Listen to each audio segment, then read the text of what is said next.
اعوذ باللہ السمیع العلیم من الشیطان الرجیم بسم اللہ الرحمن الرحیم ربنا آتنا فی الدنیا حسنۃ وفی الآخرۃ حسنۃ وقنا عذاب النار۔ عزیز طلباء السلام علیکم ورحمۃ اللہ وبرکاتہ، امید ہے آپ سب خیریت سے ہوں گے۔ شرح المدوم کتاب جہاد درس نمبر 459 میں جہاد کے لیے والدین کی اجازت کا لازمی ہونا ذکر ہوگا۔ جہاد کے احکام پر گفتگو ہو رہی ہے اور جہاد ابتدائی کے لیے والدین کی اجازت کا لازمی ہونا بیان ہونے والا ہے۔ جہاد ابتدائی کفائی سے والدین کو منع کرنے کا حق حاصل ہے، واجبات عینی سے منع کا حق حاصل والدین کو نہیں ہوتا۔ متعلقہ مسائل اور فروعات بیان ہوں گے، روایات اور احادیث کا تذکرہ ہوگا، عبارت کی تشریح اور تطبیق بھی پیش کی جائے گی۔ فرماتے ہیں ماں باپ حق رکھتے ہیں کہ اپنے اولاد کو جہاد ابتدائی سے منع کریں۔ اس کا معنی یہ ہے کہ والدین کی رضایت اور اذن جہاد ابتدائی کے لیے شرط ہے۔ اگر کوئی بچہ اس کے لیے جانا چاہتا ہے تو پھر اس کو اپنے والدین سے اجازت لینی چاہیے، مگر اس کی ایک شرط ہے کہ اس پر واجب عینی نہ ہوا ہو جہاد۔ دو صورتوں میں انسان پر جہاد واجب عینی ہوتا ہے، ایک تو امام معصوم بطور معین اس کو امر کرے کہ آپ نے جہاد پہ جانا ہے، اور دوسری صورت یہ ہو سکتی ہے کہ اگر وہ شخص نہ ہو تو مسلمان دشمن کا مقابلہ کرنے سے کمزور پڑ سکتے ہیں۔ تو ان صورتوں میں جہاد واجب عینی ہو جاتا ہے، تو اس صورت میں والدین سے اجازت لینے کا شرط بھی نہیں ہے اور والدین انہیں منع بھی نہیں کر سکتے۔ جیسے باقی واجبات عینی ہوتی ہیں، نماز روزہ حج اگر واجب ہوتا ہے تو پھر اولاد کو والدین سے اجازت لینے کی ضرورت نہیں ہے واجب عینی کو انجام دینے کے لیے، اور ان کو بھی انہیں روکنے کا حق حاصل نہیں ہوتا۔ یہاں پر ایک سوال پیدا ہوتا ہے، اگر والدین نہ ہوں تو آیا دادا اور دادی کو مثلا اس سے روکنے کا حق ہے یا ان سے اجازت لینے کی شرط ہے یا نہیں ہے؟ تو ایک قول قوی یہ ہے کہ ان سے اجازت لینا شرط ہے، چونکہ اس کی دلیل یہ ہے کہ چونکہ دادا اور دادی ولایت رکھتے ہیں ماں باپ پر، پس ان کی جو ولایت ہے وہ بچوں پر بھی ثابت ہوگی، تو ان کا اذن بھی شرط ہے۔ جبکہ احتمال ہے کہ ان سے اجازت لینا شرط نہ ہو، چونکہ جہاد کا اجازت پر موقوف ہونا خلاف اصل ہے۔ اصل تو یہ ہے کہ اجازت کے بغیر ہی واجب ہو جاتا ہے جب شرائط وجوب کی موجود ہوں، مگر ایک مورد جو اجماع کے ذریعے اور روایات کے ذریعے یقین کے ساتھ ثابت ہوتا ہے کہ اس میں اجازت ضروری ہے، تو وہ والدین کی حد تک تو قادر متیقن ہے۔ لیکن دادا دادی سے بھی اجازت لینی ہے، تو چونکہ اس کی دلیل نہیں ہے تو خلاف اصل ہے، تو اس سے ہم کہتے ہیں کہ فقط والدین کی اجازت شرط ہے۔ تو بہرحال پہلے نظریے کی بنیاد پر کہ دادا دادی کا بھی اذن اور اجازت شرط ہوتی ہے، اگر وہ بھی ہوں اور والدین بھی موجود ہوں تو سب سے اجازت لینی چاہیے۔ عبارت کو دیکھتے ہیں، فرمایا وَلِلْأَبَوَيْنِ مَنْعُ الْوَلَدِ مِنَ الْجِهَادِ بِالْمَعْنَى الْأَوَّلِ مع عدم التعین علیہ بأمر الامام له او بضعف المسلمین عن المقاومة بدونه اذ یجب علیہ حینئذ عینا، یعنی والدین کو حق حاصل ہے کہ وہ اپنے بیٹے کو منع کریں جہاد سے، جہاد ابتدائی کی صورت میں۔ معنی اول جہاد کا جہاد ابتدائی تھا، لیکن شرط ہے مع عدم التعین علیہ، اس پر جہاد معین نہ ہوا ہو، واجب عینی کے طور پر اس پر واجب نہ ہوا ہو۔ دو صورتوں میں اس پر واجب عینی ہو سکتا ہے، بے امر الامام لہو، اگر اس کو امام خصوصی طور پر حکم کرتے ہیں کہ آپ نے جہاد کے لیے جانا ہے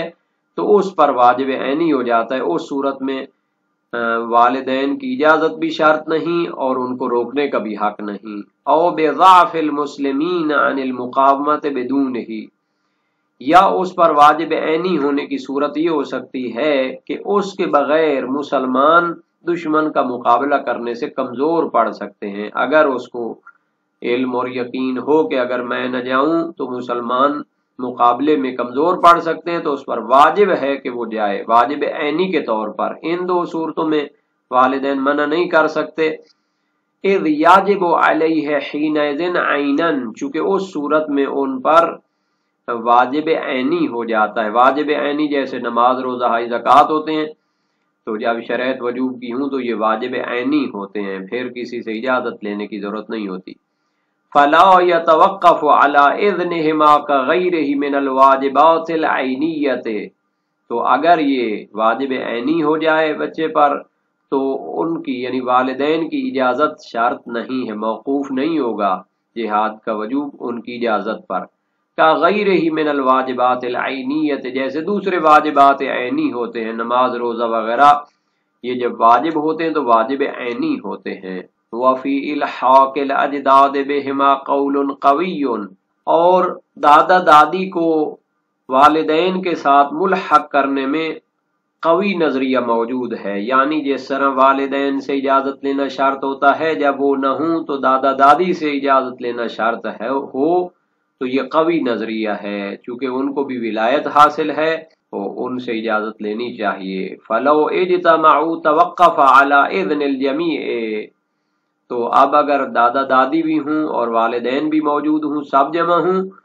تو موقوف ہے کہ ان سب سے اجازت لیا جائے۔ ولا يشترط حریتهما على الاقوى، اب ایک سوال پیدا ہوتا ہے کہ والدین سے اجازت لینا جہاد کے لیے یہ اس صورت میں ہوتا ہے کہ جب وہ حر ہوں، آزاد ہوں۔ اس کا مطلب یہ ہوگا کہ اگر وہ غلام ہوں، کسی کی ملکیت میں ہوں، تو ان سے اجازت لینا بچے کے لیے شرط نہ ہو۔ فرماتے ہیں شرط نہیں ہے ان کا آزاد ہونا قوی تر نظریے کی بنیاد پر، یعنی کہ والدین ہوتے ہیں، چاہے وہ غلام ہوں چاہے وہ آزاد ہوں، ان سے اجازت لینی چاہیے جب انسان پر واجب کفائی ہو جہاد پر جانا۔ وفی اشتراط اسلامہما قولان، اور جہاد کے لیے بچے کا والدین سے اجازت لینا جس صورت میں یعنی شرط ہوتا ہے، تو آیا ان کا مسلمان ہونا شرط ہے؟ یعنی اگر اس کے والدین مسلمان ہیں تو جا کر ان سے اجازت لے، اگر وہ کافر ہیں تو ان سے اجازت لینا شرط نہ ہو۔ کہتے ہیں کہ والدین کے اسلام کے شرط ہونے میں دو نظریے ہیں، یعنی کچھ لوگ کہتے ہیں کہ اگر مسلمان ہوں تو ان سے اجازت لینا ضروری ہے، اگر غیر مسلم ہو تو اجازت لینے کی ضرورت نہیں۔ دوسرا نظریہ یہ کہ والدین ہوتے ہیں، چاہے مسلمان ہوں چاہے کافر ہوں، ان سے اجازت لینی چاہیے۔ وظاہر المصنف عدمہ، جبکہ شہید اول کی عبارت سے ظاہر ہوتا ہے کہ وہ اس کو شرط نہیں سمجھتے، یعنی مسلمان ہونا ان کا شرط نہیں سمجھتے، چونکہ شہید اول نے اپنی عبارت میں ابوین کو ذکر کیا ہے، والدین سے اجازت لینی ہے، اور اس کو مطلق ذکر کیا، اسلام کی شرط نہیں لگائی، ابوین مسلمین نہیں کہا، کیونکہ اگر ان کی نظر میں مسلمان ہونا ان کا شرط ہوتا تو پھر وہ اس کو ذکر کرتے، جب ذکر نہیں کیا تو اس کا مطلب یہ ہے کہ والدین سے اجازت دینی ہے، چاہے وہ مسلمان ہوں چاہے وہ کافر ہوں۔ وَكَمَا يُعْتَبَرُ إِذْنُهُمَا فِيهِ يُعْتَبَرُ فِي سَائِرِ الْأَسْفَارِ الْمُبَاحَةِ وَالْمَنْدُوبَةِ وَالْوَاجِبَةِ كِفَایَةً۔ شہید ثانی یہاں پر ایک کلیہ قاعدہ، فارمولہ اور نہایت ہی مفید بحث بتانا چاہتے ہیں۔ جس طرح بچے پر واجب ہے کہ جہاد واجب کفائی کی صورت میں بھی والدین سے اجازت لے، اسی طرح جتنے بھی اس کے واجب کفائی سفر ہوتے ہیں، مباح سفر ہوتے ہیں، مستحب سفر ہوتے ہیں، والدین سے اجازت لینا شرط ہے۔ انہی میں سے جو سفر واجب ہوتا ہے تحصیل علم کے لیے سفر کرنا ہے۔ اگر طلب علم انسان پر واجب عینی ہو، جیسا کہ علم عقائد کو سیکھنا اصول دین کو ثابت کرنے کے لیے، یا واجب کفائی ہو جیسے علم فقہ اور اس کے مقدمات وغیرہ، لیکن اس کے لیے کوئی قادر کفایت موجود نہ ہوں لوگ، تو اس صورت میں واجب کفائی واجب عینی ہو جاتا ہے۔ لیکن ایک شرط ہے، چاہے واجب عینی ہو چاہے کفائی ہو، وہ شخص یعنی جس شہر میں اس کے والدین موجود ہیں اس میں علم حاصل نہ کر سکے کامل طور پر، اس لیے اسے دوسرے شہر جانا پڑے۔ تو چونکہ ان دو صورتوں میں اس پر واجب عینی ہو چکا ہے تو والدین کی اجازت شرط نہیں ہوگی، لیکن اگر واجب کفائی ہو، دوسرے لوگ بھی مدارس میں ہیں جو تحصیل علم فقہ وغیرہ کر رہے ہیں، بقدر کفایت لوگ موجود ہیں، یا اگر جس طرح دوسرے شہر میں علم فقہ وغیرہ کی تعلیم دی جا رہی، اسی طرح اپنے والدین کے شہر میں بھی اچھے مدارس موجود ہیں، ان سے وہ علم حاصل کر سکتا ہے، تو اس صورت میں اس کا دوسرے شہر میں سفر کرنا علم کے حاصل کرنے کے لیے والدین کی اجازت پر موقوف ہوتا ہے، کیونکہ جب دوسرے لوگ فقہ کی تعلیم کو حاصل کرنے کے لیے موجود ہیں تو اس بچے پر وجوب علم ساقط ہوتا ہے، اور جس صورت میں وہ اپنے والدین کے شہر میں تحصیل علم کر سکتا ہے تو اس کا دوسرے شہر کے لیے سفر کرنا پھر والدین کے حق کا لحاظ کرنا پڑے گا، ان سے اجازت لینی پڑے گی۔ جیسا کہ جہاد کے سلسلے میں والدین کا اذن معتبر اور شرط ہوتا ہے، اسی طرح معتبر اور شرط ہے تمام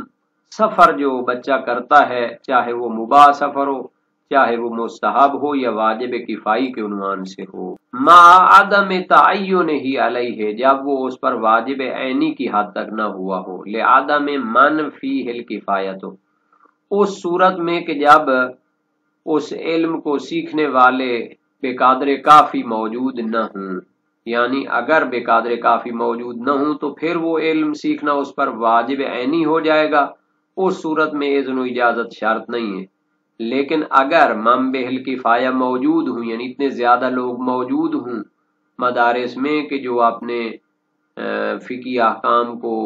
علم شریعت کو سیکھ کر معاشرے میں پہنچا لیں، تو پھر اس کا اس علم کو سیکھنا واجب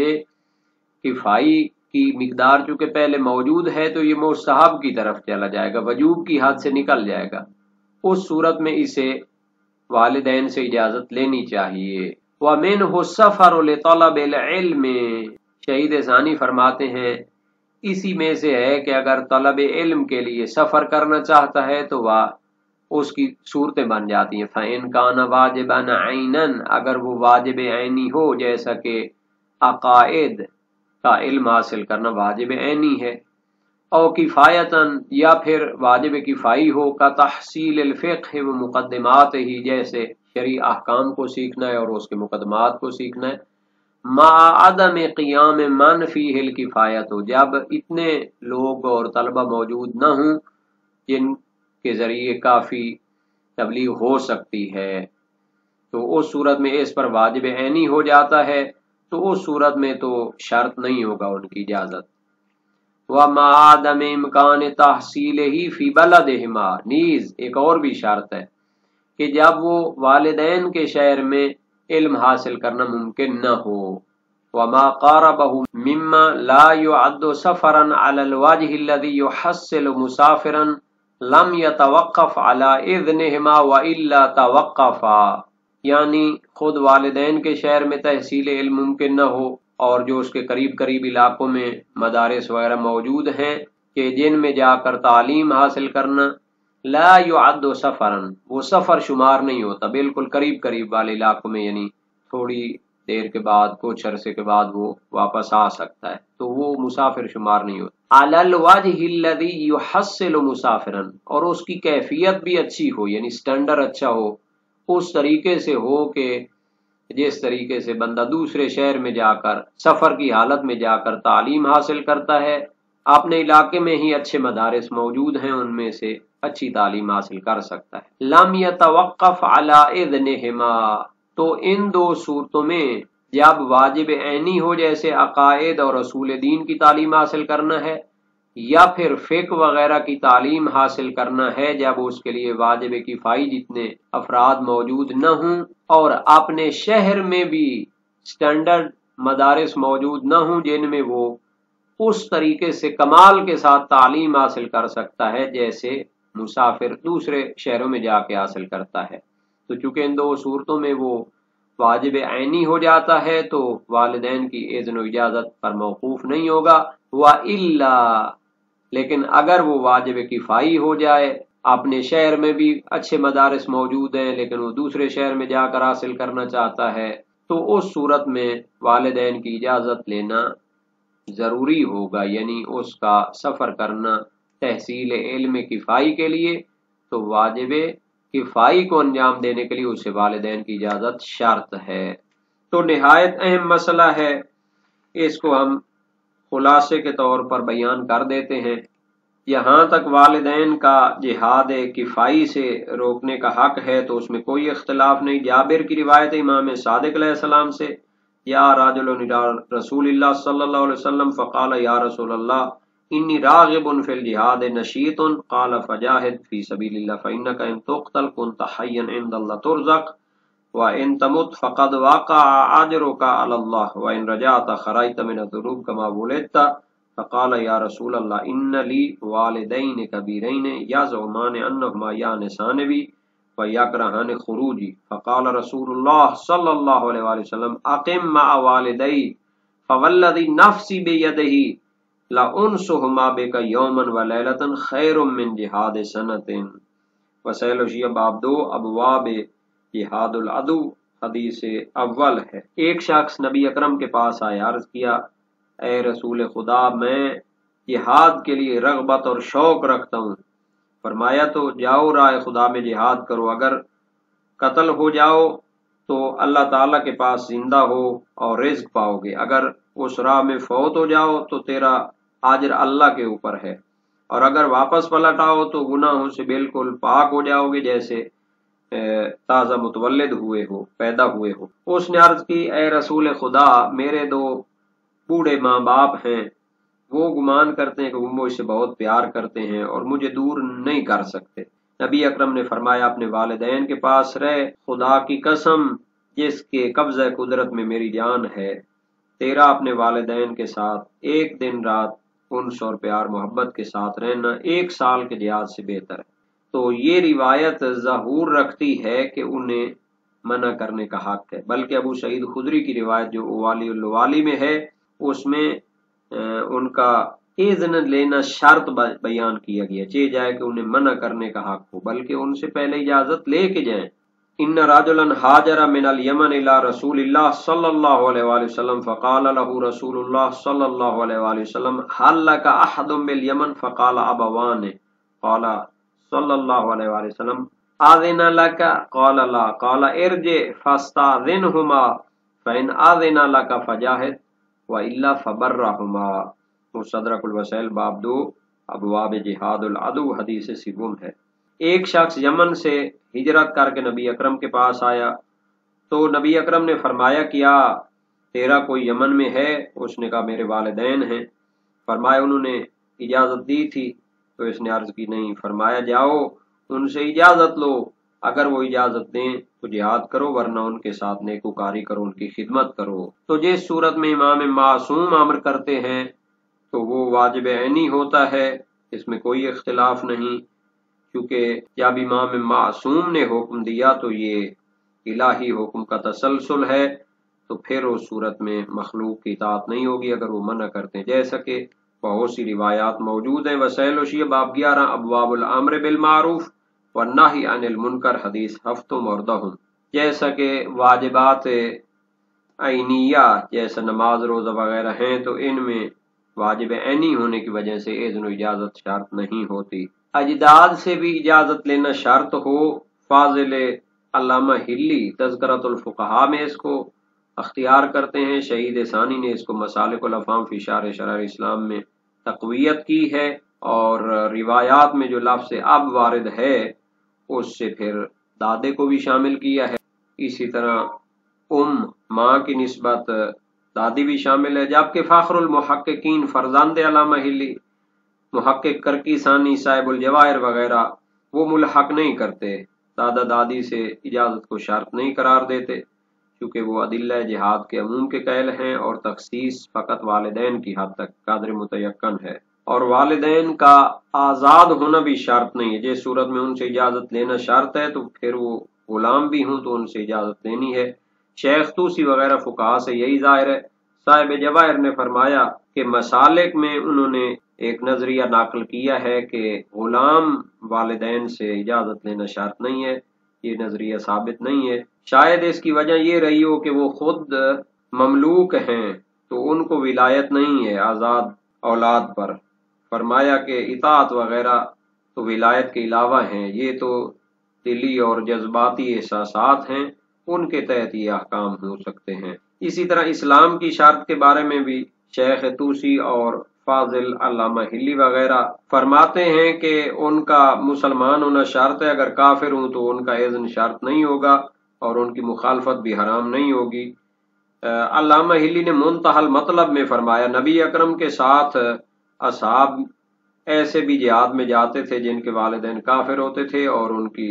اجازت بھی نہیں لی جاتی تھی، جیسے ابو حذیفہ بن عتبہ بن ربیہ ہے، نبی اکرم کے ساتھ بدر کے دن تھے اور اس کا والد رئیس المشرکین تھا اور بدر میں قتل بھی ہوا تھا، اور ابو عبیدہ نے ہی جہاد میں اپنے والد کو قتل کیا تھا. اور اسی طرح جو کافر ہوتے ہیں ان کو مسلمانوں پر ولایت نہیں ہوتی، کیونکہ جنگ کی صورت میں وہ ان کو قتل بھی کر سکتا ہے، تو